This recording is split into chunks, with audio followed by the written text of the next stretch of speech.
A very good day to you. I'm Hank Gross, MidHudsonNews.com. It's Monday, President's Day, February 19th. The news today brought to you by the Galleria at Crystal Run. 2 people were shot and 1 stabbed near Whispers Cocktail Lounge at 428 North Street in the town of Wallkill. The incident occurred just before 4 a.m. on Sunday. All 3 victims got to Garnett Health Medical Center in Wallkill on their own, with town police saying none of the injuries were deemed to be life-threatening. The case is being investigated by Wallkill detectives with assistance by the state police and Middletown City Police. Anyone with information is asked to contact detectives at 845-692-6757. The area of the bar has a history of shootings and stabbings in its vicinity. Current or past residents of Newburgh or persons who have worked in the city are eligible for free blood testing to determine if they have PFOS in their blood, and if so, at what level. The testing was initially offered before COVID, and persons wishing to be tested now need not have been tested in the first round. This testing period. Current or past residents of Newburgh or persons who have worked in the city are eligible for free blood testing to determine if they have PFOS in their blood, and if so, at what level. The test was initially offered before COVID, and persons wishing to be tested now need not have been tested in the first round. This testing period expires on Thursday, February 29th, and persons wishing to be tested should either call the State Health Department at 518-402-7950 or sign up at health.ny.gov/Newburgh. Washington Lake, the city's former reservoir, and streams flowing into it have yet to be remediated by the Department of Defense since the agency took responsibility for firefighting foam flowing from the National Guard base at Stewart Airport.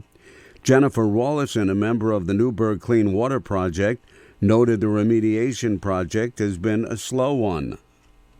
You'd think with a lot of time passing by that we would be a little bit closer to something, but, they haven't started any cleanup. I sit on a national PFAS coalition. It's daunting to me when I meet all these other communities that are in the same boat. Some have been going at it longer. Some are just entering this realm. And, to see the DOD as an entity, I really question the future of all of these sites. There are so many, and it really is a big task, and it's going quite slow. Since Newburgh's water source was confirmed as contaminated, the city's been acquiring its water from the New York City Catskill Aqueduct, with the State Health Department footing the bill. More news right after this. Find over 100 retailers allowing you to spend hours shopping safely at the Galleria at Crystal Run. Enjoy the big brands and the diverse selection of family-owned stores all in one location. The Galleria at Crystal Run offers dining options for everyone with Fuji 110 Grill, Allen's Mediterranean Grill, and Peru Cuisine. Discover the Mid-Hudson Valley's premier shopping, dining, and entertainment destination, the Galleria at Crystal Run. For more information, follow us on Instagram, Facebook, or visit GalleriaCrystalRun.com.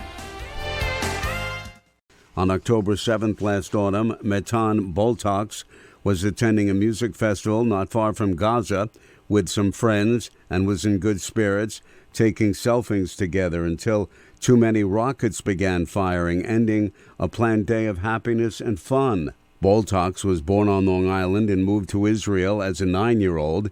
He later served in the Israeli Defense Forces, but on that fateful day, more than 4 months ago, he and his friends left the music festival, encountered chaos and abandoned cars as Hamas terrorists struck targets and killed about 1,200 Israelis throughout the day.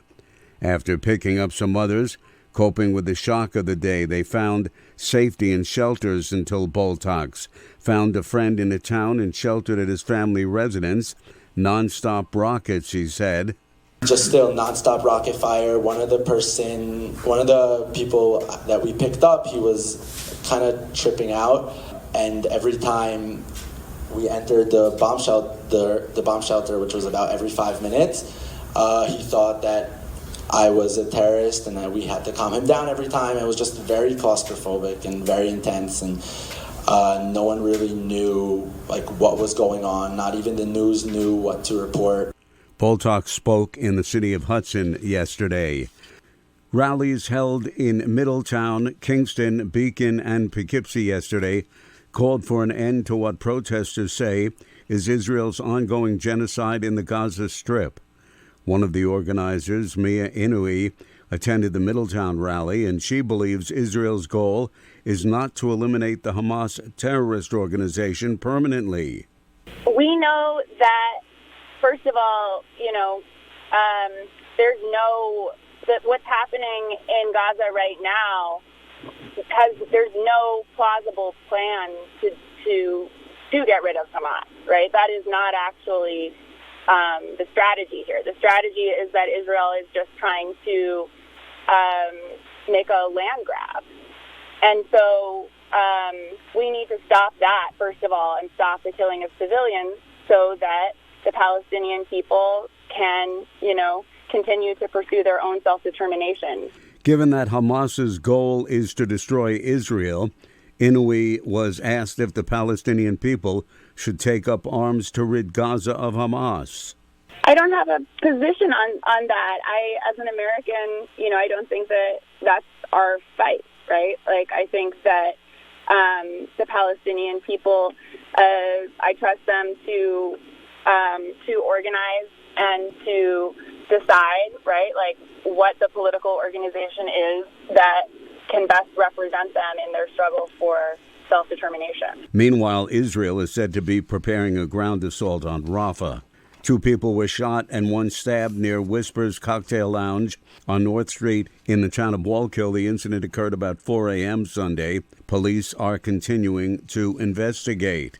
It was 13 years ago on February 18th, 2011, when Poughkeepsie City Police Detective John Falcone was shot and killed during a domestic incident on a city street shortly after 1 p.m. Falcone, a native of Carmel, was remembered in his hometown on Sunday. Before serving in Poughkeepsie, Detective Falcone was a Putnam County Sheriff's Cadet and a Town of Kent police officer. The annual Irish Theme Parade in Pauling is returning to the Eastern Dutchess community on February 24th, according to parade co-founder Hernando Shaber of Pauling Family Quick Stop.